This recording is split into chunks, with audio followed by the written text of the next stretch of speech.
Hello dear students, welcome back to my YouTube channel. So let's discuss next topic of unit 6 which is polarization, and this is the important topic. So राजे थोड़े 3 marks ਦਾ ਜਾਂ ਫਿਰ 5 marks ਦਾ question ਜਿਹੜਾ polarization ਪੁੱਛਿਆ ਜਾ ਸਕਦਾ ਆ. So ਬੱਚੇ wave optics ਦੇ ਵਿੱਚੋਂ 5 marks ਦਾ ਇੱਕ question ਆਏਗਾ ਹੀ ਆਏਗਾ.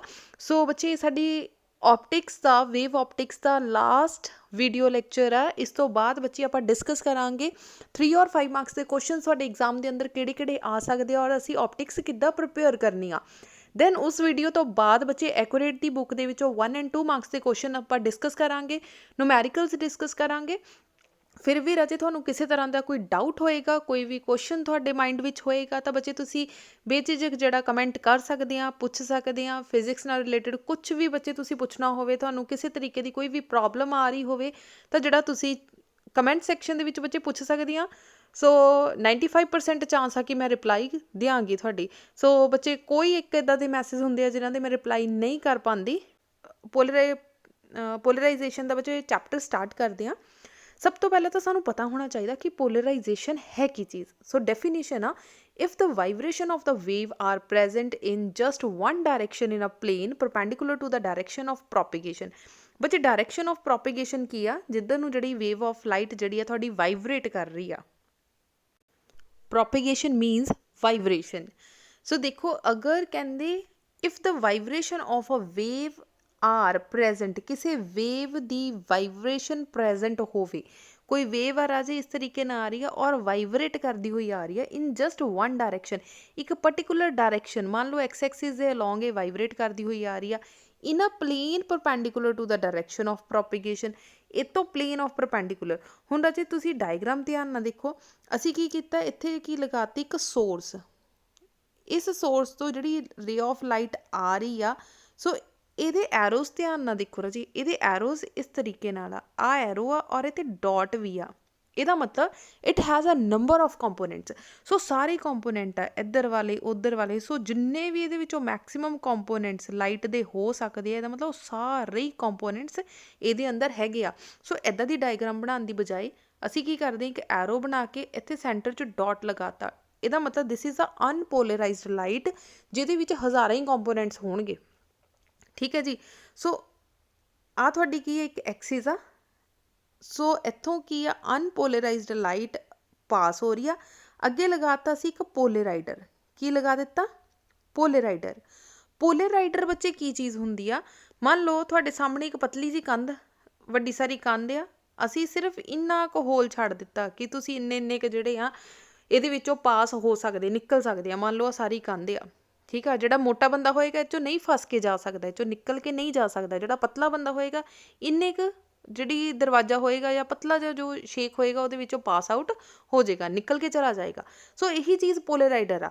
ਪੋਲੇਰਾਈਡਰ ਨੇ ਕੀ ਕਰਨਾ ਆ, ਆਹ ਵਾਲਾ ਜਿਹੜਾ ਪੋਲੇਰਾਈਡਰ ਆ ਬੱਚੇ ਦੀ ਸੈਂਟਰ ਵਿੱਚ ਇੱਕ ਛੋਟੇ ਜਿਹੇ ਕਹਿ ਲਓ ਜਗ੍ਹਾ ਹੁੰਦੀ ਹੈ ਜਿੱਥੋਂ ਰੇਜ਼ ਆਫ ਲਾਈਟ ਨਿਕਲ ਜਾਂਦੀਆਂ. ਸੋ ਸਿਰਫ ਔਰ ਸਿਰਫ ਵਾਈ ਐਕਸਿਸ ਵਾਲਾ ਕੰਪੋਨੈਂਟ ਸਿੱਧਾ ਪਾਸ ਹੋ ਜਾਊਗਾ, ਬਾਕੀ ਸਾਰੇ ਕੰਪੋਨੈਂਟ, ਆਹ ਵਾਲੇ ਕੰਪੋਨੈਂਟ, ਆਹ ਵਾਲੇ ਕੰਪੋਨੈਂਟ, ਇਹ ਵਿਚਾਰੇ ਇੱਥੇ ਹੀ ਟਕਰਾ ਕੇ ਇੱਥੇ ਹੀ ਖਤਮ ਹੋ ਜਾਣਗੇ, ਮਤਲਬ ਅੱਗੇ ਪਾਸ ਆਊਟ ਹੋਣਗੇ ਨਹੀਂ.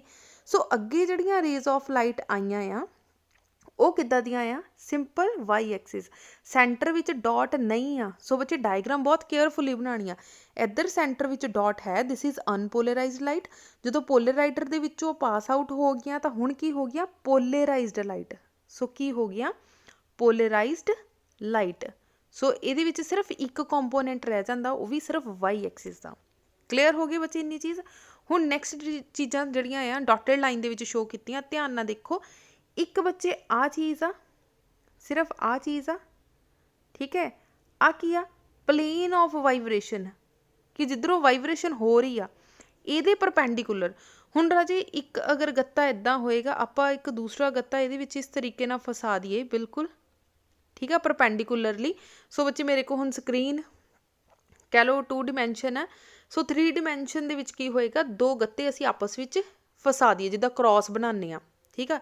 ਇਸ ਤਰੀਕੇ ਨਾਲ ਆ ਇੱਕ ਜਿਹੜੀ ਪਲੇਨ ਆ ਉਹ ਇਹਦੇ ਪਰਪੈਂਡੀਕੂਲਰ ਆ ਇਸ ਤਰੀਕੇ ਨਾਲ ਆ, ਵਾਈ ਐਕਸਿਸ ਦੇ ਸਿੱਧਾ ਸਿੱਧਾ ਖੜਾ ਆ, ਔਰ ਆ ਐਕਸ ਐਕਸਿਸ ਤੇ ਜਿੱਦਾਂ ਲੰਮਾ ਪਈ ਹੁੰਦੀ ਆ ਚੀਜ਼ ਉਸ ਤਰੀਕੇ ਨਾਲ ਆ. ਦੋਨੋਂ ਕੀ ਇੱਕ ਦੂਸਰੇ ਦੇ ਪਰਪੈਂਡੀਕੂਲਰ ਆ. ਸੋ ਇਹ ਕੀ ਆ? Plane of polarisation. ਆ ਕੀ ਆ? ਪਲੇਨ ਆਫ ਵਾਈਬਰੇਸ਼ਨ, जिधर जिस अक्रॉस वाइब्रेशन हो रही है, और दूसरी की है प्लेन ऑफ पोलराइजेशन, जिधरले अक्रॉस पोलराइजेशन हो रही है। क्लीयर हो गया जी। सो बच्चे आ एरोस पा के लिखा होया भी, ये एरोस किहड़ियां आ, प्लेन ऑफ पोलराइड लाइट या polarized light. So I think ਤੁਹਾਨੂੰ डायग्राम अच्छे तरीके ਨਾਲ क्लीयर हो गई होएगी।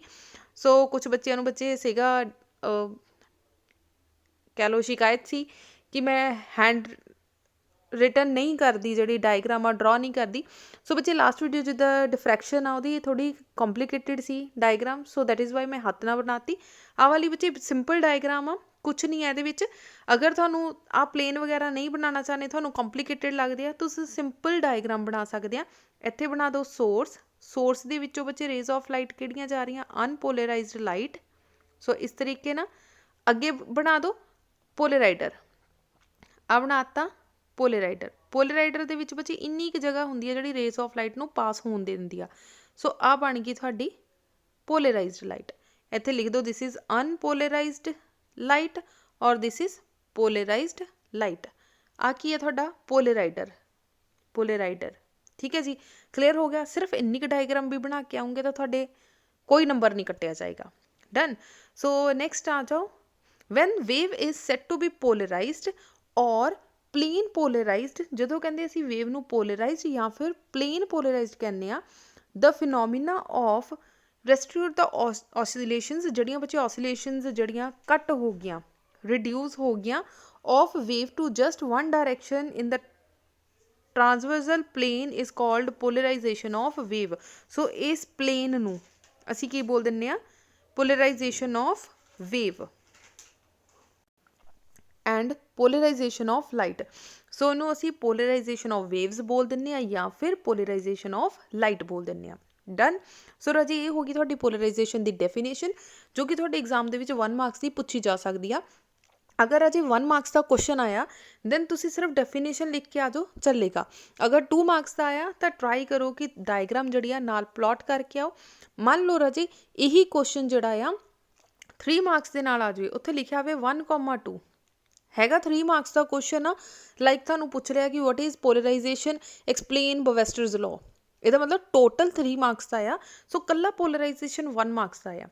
सो ट्राई करो आ पूरा आर्टिकल जिहड़ा एक्सप्लेन करके आओ। ठीक है जी बच्चे। सैकेंड पॉइंट देखो, जो कि तुहाडे पंजाब बोर्ड दे विच बहुत रेयर चांस आ कि इहनूं पुछया जांदा आ। एक हुंदा पोलराइडर, एक हुंदा आ एनालाइजर। सो ऑलमोस्ट दोनों सेम ही हुंदे आ। हुण ध्यान नाल देखो बच्चे, पोलराइडर की चीज़ आ, इस तरह का एक मटीरियल है जिहदी बिल्कुल सेंटर दे विच इन्नी क जगह है जिहदे विचों रेज ऑफ लाइट पास हो सकदियां। सो पहले नंबर ते पोलराइजर आ की आ अनपोलराइज्ड लाइट। अनपोलराइज्ड लाइट की आ जिहदे हर एक कंपोनेंट हुंदे आ। ठीक है जी। सो जिद्दां ही पोलराइडर दे विचों निकलेगा सिर्फ आ कंपोनेंट बच जाएगा, बाकी सारे खत्म हो जाएंगे। सो तुसीं देख रहे हैं कि this is the plane polarized light. So अगे अगर असी एनालाइजर लगावांगे, एनालाइजर दे विच भी बच्चे सेम एंगल दे नाल जिहड़ी आ रेज ऑफ लाइट पास हो रही तो मैक्सीमम इंटेंसिटी जिहड़ी आ साडी आईज तक पहुँच जाणगियां। हुण अगर इसी एनालाइजर नूं असी की कीता, रोटेट कर दिता बच्चे, इत्थे 900 है, दिस इज़ 90 डिग्री। ठीक है, 90 degree from the orientation. So orientation का मतलब होंदा है एंगल। अगर असी 90 डिग्री के एंगल ने रोटेट कर दिए, ठीक है, बेंड कर दिता, this happens because of a transmitted polarization by the polarizer is at a component of E parallel to its axis. हुण बच्चे आ वालियां रेज आ रही सी, हुण आ वाली रेज आ रही सीगियां, मतलब आ वालियां वाई एक्सिस वालियां, पर असी तो इनू एक्स एक्सिस के अक्रॉस लगा दिता, मतलब सिर्फ एक्स एक्सिस वालियां रेज ऑफ लाइट पास हो सकदियां सी, वाई वालियां नहीं हो सकदियां।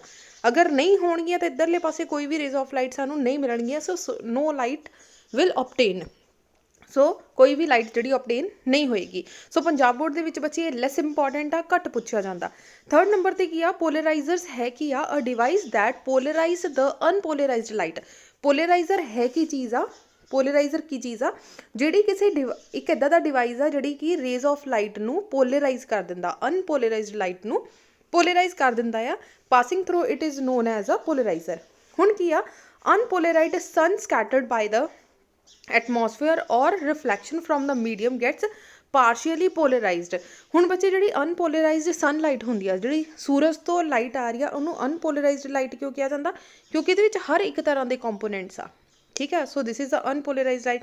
कहते स्कैटर हो जाती है एटमोसफेयर दे विच, पूरे एटमोसफेयर दे विच स्कैटर हो जाती है या फिर रिफ्लैक्ट हो जाती है from a medium, gets partially polarised. ਜਦੋਂ ਕਿਸੇ ਮੀਡੀਅਮ ਦੇ ਨਾਲ ਟਕਰਾਉਂਦੀ ਆ, ਕਿਸੇ ਪਾਣੀ ਦੀ ਬੂੰਦ ਦੇ ਨਾਲ ਟਕਰਾਉਂਦੀ ਆ, ਕਿਸੇ ਮਿਰਰ ਦੇ ਨਾਲ ਟਕਰਾਉਂਦੀ ਆ, ਤਾਂ ਪਾਰਸ਼ੀਅਲੀ ਪੋਲਰਾਈਜ਼ਡ ਹੋ ਜਾਂਦੀ ਆ। ਪਾਰਸ਼ੀਅਲੀ ਮੀਨਸ ਕੁਝ ਇੱਕ ਕੰਪੋਨੈਂਟ ਕੈਂਸਲ ਆਊਟ ਹੋ ਜਾਂਦੇ ਆ, ਬਾਕੀ ਕੰਪੋਨੈਂਟਸ ਜਿਹੜੇ ਆ ਪਾਸ ਆਊਟ ਹੋ ਜਾਂਦੇ ਆ। ਨੈਕਸਟ ਬੱਚੇ ਹੈ polarisation of light by reflection. This is important for 2 marks. when unpolarized light is incident on a transparent surface। ਕਿਤੇ ਬੱਚੇ ਹੁਣ unpolarized light ਜਿਹੜੀ ਸਨ ਤੋਂ ਸੂਰਜ ਤੋਂ ਰੇਜ਼ ਆਫ ਲਾਈਟ ਆ ਰਹੀ ਆ, ਉਹ ਕੀ ਕਹਿੰਦੇ ਆ, incident on a transparent surface, ਕਿਸੇ ਟਰਾਂਸਪੇਰੈਂਟ ਸਰਫੇਸ 'ਤੇ ਆ ਕੇ ਇੰਸੀਡੈਂਟ ਹੋ ਗਈ ਐਟ ਪੋਲਰਾਈਜ਼ਿੰਗ ਐਂਗਲ ਆਈ ਪੀ। ਸੋ ਬੱਚੇ ਇੱਥੇ ਜਿਹੜਾ ਐਂਗਲ ਬਣ ਰਿਹਾ, ਆਹ ਵਾਲਾ ਐਂਗਲ ਕਿਹੜਾ ਆ, ਆਈ ਪੀ। ਆਈ ਪੀ ਮਤਲਬ ਪੋਲਰਾਈਜ਼ਿੰਗ ਐਂਗਲ ਜਾਂ ਫਿਰ ਇੰਸੀਡੈਂਟ ਐਂਗਲ। ਦ ਰਿਫਰੈਕਟਿਡ ਰੇ ਇਜ਼ ਪੋਲਰਾਈਜ਼ਡ। ਜਿਹੜੀ ਰਿਫਰੈਕਟਿਡ ਰੇ ਆ ਬੱਚੇ, ਆਹ ਵਾਲੀ ਕਿਹੜੀ ਆ, ਰਿਫਲੈਕਟਿਡ ਰੇ। ਜਿਹੜੀ ਰਿਫਰੈਕਟਿਡ ਰੇ ਆ is ਪੋਲਰਾਈਜ਼ਡ with its electric component perpendicular to the plane of incident। ਸੋ ਇੱਕ ਕੰਪੋਨੈਂਟ ਜਿਹੜਾ ਆ ਪੋਲਰਾਈਜ਼ਡ ਹੋ ਜਾਂਦਾ when the refracted and reflected rays making an angle of 90 degree with each other। ਸੋ ਧਿਆਨ ਨਾਲ ਦੇਖ ਲਓ ਰਾਜੇ, ਕੁਛ ਰੇਜ਼ ਇੱਧਰ ਨੂੰ ਹੋ ਜਾਂਦੀਆਂ, this is reflected rays, ਔਰ ਕੁਛ ਰਿਫਰੈਕਟ ਹੋ ਜਾਂਦੀਆਂ, ਸੋ ਰਿਫਰੈਕਟਿਡ ਰੇਜ਼। ਦੋਨਾਂ ਦੇ ਵਿਚਕਾਰ ਜਿਹੜਾ ਐਂਗਲ ਆ ਉਹ 90 ਡਿਗਰੀ ਦਾ ਹੋਏਗਾ। ਕਲੀਅਰ ਹੋ ਗਿਆ। ਸੋ ਇਹਨੂੰ ਹੀ ਅਸੀਂ ਪ੍ਰੂਵ ਕਰਾਂਗੇ ਕਿ 90 ਡਿਗਰੀ ਦਾ ਐਂਗਲ ਕਿੱਦਾਂ ਆ। ਸੋ ਬੱਚੇ polarisation of reflection by light by reflection ਜਿਹੜਾ ਆ ਉਹ ਅਲੱਗ ਤੋਂ 1 ਮਾਰਕਸ ਦਾ ਕੁਐਸਚਨ ਵੀ ਆ ਸਕਦਾ, 2 ਦਾ ਵੀ ਆ ਸਕਦਾ ਆ, ਔਰ ਇਹੀ 3 ਮਾਰਕਸ ਦਾ ਕੁਐਸਚਨ ਵੀ ਆ ਸਕਦਾ, ਨਾਲ ਤੁਹਾਨੂੰ ਡੈਫੀਨੇਸ਼ਨ ਆ ਸਕਦੀ ਆ। ਹੁਣ ਰਾਜੇ Brewster's law. Brewster's law is the most important question. So ਬੱਚੇ what is polarization? Explain polarization of light by reflection and explain Bowesters law। ਇਹ ਪੂਰੇ ਜਿਹੜੇ ਆ 5 ਨੰਬਰ ਦਾ ਕੁਐਸਚਨ ਬਣ ਸਕਦਾ। 1 number the polarization of light the definition, 2 number ਦਾ ਬਣੇਗਾ polarization of light by reflection, ਔਰ 2 number ਦਾ ਹੋਏਗਾ Bowesters law। ਸੋ ਟੋਟਲ 5 ਮਾਰਕਸ ਦਾ ਕੁਐਸਚਨ ਜਿਹੜਾ ਇਹ ਕੰਬਾਈਨ ਕਰਕੇ ਬੱਚੇ ਤੁਹਾਡਾ ਵੇਵ ਆਪਟਿਕਸ ਦੇ ਵਿੱਚੋਂ ਪੁੱਛਿਆ ਜਾ ਸਕਦਾ। ਸੋ Bowesters law ਦੇਖੋ, when light is incident at polarizing angle, ਜਦੋਂ polarizing angle ਦੇ ਨਾਲ ਜਿਹੜੀ ਆ incident ਹੁੰਦੀ ਆ ਤੁਹਾਡੀ light at the interface of the refracting medium। So refracting medium ਦੇ ਨਾਲ ਜਿਹੜੀ ਆ incident ਹੋਈ, the refractive index of a medium is equal to the tangent of the polarizing angle। ਸੋ ਬੱਚੇ ਕਿਸੇ ਨਾ ਕਿਸੇ ਮੀਡੀਅਮ ਦੇ ਨਾਲ ਹੋਏਗਾ। ਜਿੱਦਾਂ ਆ ਬੱਚੇ ਕੋਈ ਮੀਡੀਅਮ ਸੀ, ਇਹਦਾ ਕੋਈ ਨਾ ਕੋਈ ਰਿਫਰੈਕਟਿਵ ਇੰਡੈਕਸ ਹੋਏਗਾ ਮਿਊ। ਸੋ ਮਿਊ ਕਿਹਦੇ ਇਕੁਅਲ ਹੋਏਗਾ, tan of the polarizing angle। polarizing angle Ki C, IP। ਸੋ ਅਸੀਂ ਫਰਸਟ ਇਕੁਏਸ਼ਨ ਆ ਗਈ according to the definition, mu is equals to tan IP। So this is our equation number 1। So according to the Snell's law, Snell's law ਰਾਜੇ ਸਾਨੂੰ ਕੀ ਕਹਿੰਦਾ ਆ, mu is equals to sin I over sin R। ਹੁਣ I ਦੀ ਜਗ੍ਹਾ ਤੇ ਬੱਚੇ ਕਿਹੜਾ ਲੈ ਰਹੇ ਆ, polarizing angle, that is IP, divided by sine R ਦੀ ਜਗ੍ਹਾ ਤੇ ਸਾਈਨ R ਲਿਖ ਦਿਓ। So this is our equation number 2। ਹੁਣ ਇਕੁਏਸ਼ਨ ਨੰਬਰ 1 ਐਂਡ 2 ਬੱਚੇ ਤੁਸੀਂ ਦੇਖਦੇ ਆ, if left hand side are equal then right hand sides are also equal। so tan IP ਕਿਹਦੇ equal ਆਏਗਾ, sin IP over sin R। so ਬੱਚੇ tan ਦੀ ਜਗ੍ਹਾ ਤੇ, tan IP ਦੀ ਜਗ੍ਹਾ ਤੇ ਅਸੀਂ ਲਿਖ ਸਕਦੇ ਹਾਂ sin IP over cos IP, ਕਿਉਂਕਿ ਬੱਚੇ tan ਥੀਟਾ ਕਿਹਦੇ ਇਕੁਅਲ ਹੁੰਦਾ, sin theta over cos theta. So ਅਸੀਂ tan IP ਦੀ ਜਗ੍ਹਾ ਤੇ ਕੀ ਲਿਖ ਦਿੱਤਾ, sin IP divided by cos IP। So ਸਾਹਮਣੇ ਕੀ ਆ, sin IP divided by sine R। So ਬੱਚੇ ਸਾਈਨ IP ਦੇ ਨਾਲ ਕੈਂਸਲ ਆਊਟ ਹੋ ਗਿਆ। ਇਹਦਾ ਮਤਲਬ cos IP ਜਿਹੜਾ ਕਿਹਦੇ ਇਕੁਅਲ ਆ ਗਿਆ, ਸਾਈਨ R ਦੇ। ਡਨ। ਹੁਣ ਬੱਚੇ ਅਸੀਂ ਐਂਗਲਸ ਨੂੰ ਤਾਂ ਕੰਪੇਅਰ ਕਰ ਸਕਦੇ ਹਾਂ ਜੇ cos ਦੇ ਇਕੁਅਲ ਆ ਜਾਵੇ, ਸਾਈਨ ਦੇ ਇਕੁਅਲ ਆ ਜਾਵੇ। ਸੋ ਬੱਚੇ cos ਥੀਟਾ ਦਾ ਫਾਰਮੂਲਾ ਕੀ ਹੁੰਦਾ, ਮੈਥਸ ਵਾਲੇ ਸਟੂਡੈਂਟ ਨੂੰ ਬਹੁਤ ਅੱਛੀ ਤਰੀਕੇ ਨਾਲ ਹੁਣ ਵੀ ਲਰਨ ਹੋਏਗਾ। ਅਦਰਵਾਈਜ਼ ਤੁਸੀਂ 10th ਵਿੱਚ ਬੱਚੇ ਟ੍ਰਿਗਨੋਮੈਟ੍ਰਿਕ ਦੇ ਵਿੱਚ ਫਾਰਮੂਲੇਸ ਕੀਤੇ ਹੋਏ ਆ। tan ਥੀਟਾ ਕਿਹਦੇ ਇਕੁਅਲ ਹੁੰਦਾ ਆ, ਸਾਈਨ 90 ਮਾਈਨਸ ਥੀਟਾ। ਠੀਕ ਹੈ ਜੀ। ਸੋ ਮਤਲਬ cos ਥੀਟਾ ਦੀ ਜਗ੍ਹਾ ਤੇ ਅਸੀਂ ਕੀ ਲਿਖ ਸਕਦੇ ਹਾਂ, cos 90 ਮਾਈਨਸ ਥੀਟਾ। ਥੀਟਾ ਦੀ ਜਗ੍ਹਾ ਤੇ ਕੀ ਲਿਖਿਆ, IP। So this is sign. cos ਨੂੰ ਅਸੀਂ ਕਨਵਰਟ ਕਰ ਦਿੱਤਾ ਸਾਈਨ ਦੀ ਫਾਰਮ ਦੇ ਵਿੱਚ, ਸਾਈਨ R। ਸੋ ਸਾਈਨ ਦੇ ਨਾਲ ਸਾਈਨ ਕੈਂਸਲ, ਇਹਦਾ ਮਤਲਬ 90 ਮਾਈਨਸ IP ਕਿਹਦੇ ਇਕੁਅਲ ਆ ਗਿਆ, R ਦੇ ਇਕੁਅਲ। ਸੋ ਅਸੀਂ ਲਿਖ ਦਿੱਤਾ ਸਾਈਨ 90 ਮਾਈਨਸ IP ਕਿਹਦੇ ਇਕੁਅਲ ਆ ਗਿਆ ਰਾਜੇ, R ਦੇ ਇਕੁਅਲ। ਹੁਣ IP ਦੂਸਰੀ ਤਰਫ ਲੈ ਜਾਓ। So 90 degree is equals to R plus IP। So ਆਹੀ ਅਸੀਂ ਪ੍ਰੂਫ ਕਰਨਾ ਸੀਗਾ ਕਿ ਜਿਹੜਾ ਇੰਸੀਡੈਂਟ ਐਂਗਲ ਔਰ ਰਿਫਲੈਕਟਡ ਐਂਗਲ ਆ that is equals to 90 degree. ਦੋਨਾਂ ਦੇ ਵਿਚਕਾਰ ਕਿੰਨੇ ਦਾ ਐਂਗਲ ਬਣਦਾ ਆ 90 ਡਿਗਰੀ ਦਾ। ਠੀਕ ਹੈ ਜੀ। ਸੋ ਇੱਥੇ ਵੀ ਦੇਖ ਸਕਦੇ ਬੱਚੇ ਆ ਵੀ ਜਿਹੜਾ ਐਂਗਲ ਆ ਉਹ ਕਿੰਨੇ ਦਾ ਬਣਦਾ ਆ 90 ਡਿਗਰੀ ਦਾ। ਸੋ ਆ IP ਐਂਗਲ ਹੈ ਔਰ ਇੱਧਰ R ਐਂਗਲ ਆ। ਸੋ IP ਪਲੱਸ R ਕਿਹਦੇ ਇਕੁਅਲ ਆ ਗਿਆ 90 ਡਿਗਰੀ ਦੇ। ਠੀਕ ਹੈ ਜੀ। ਇਹੀ ਬੱਚੇ ਅਸੀਂ ਪ੍ਰੂਫ ਕਰਨਾ ਸੀ polarization of light by reflection ਦੀ ਡੈਫੀਨੇਸ਼ਨ ਆ ਬੱਚੇ ਡਾਇਗਰਾਮ ਆ।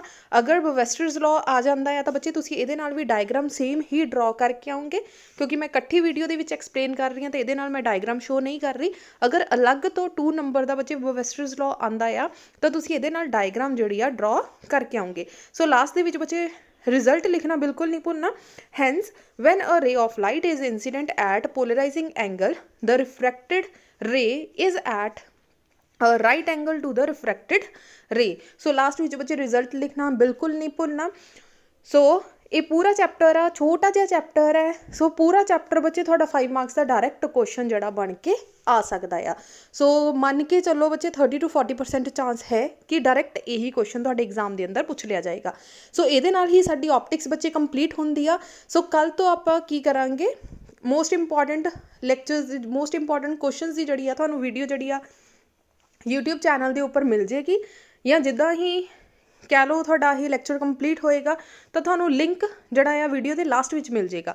ਸੋ ਬੱਚੇ ਕਿਉਂਕਿ ਕੱਲ੍ਹ ਮਿਲੇਗਾ, ਅੱਜ ਨਹੀਂ ਮਿਲੇਗਾ। ਜੋ ਜਿੱਦਾਂ ਹੀ ਮੈਂ ਆਹ ਵੀਡੀਓ ਬੱਚੇ ਅਪਲੋਡ ਕਰਾਂਗੀ ਇਹ ਤੋਂ 2 ਜਾਂ 3 ਦਿਨ ਤੋਂ ਬਾਅਦ ਤੁਹਾਨੂੰ ਲਿੰਕ ਪ੍ਰੋਵਾਈਡ ਹੋਏਗਾ, ਕਿਉਂਕਿ ਸੈਕਿੰਡ ਡੇ ਵੀਡੀਓ ਬਣੇਗੀ। ਠੀਕ ਹੈ ਜੀ।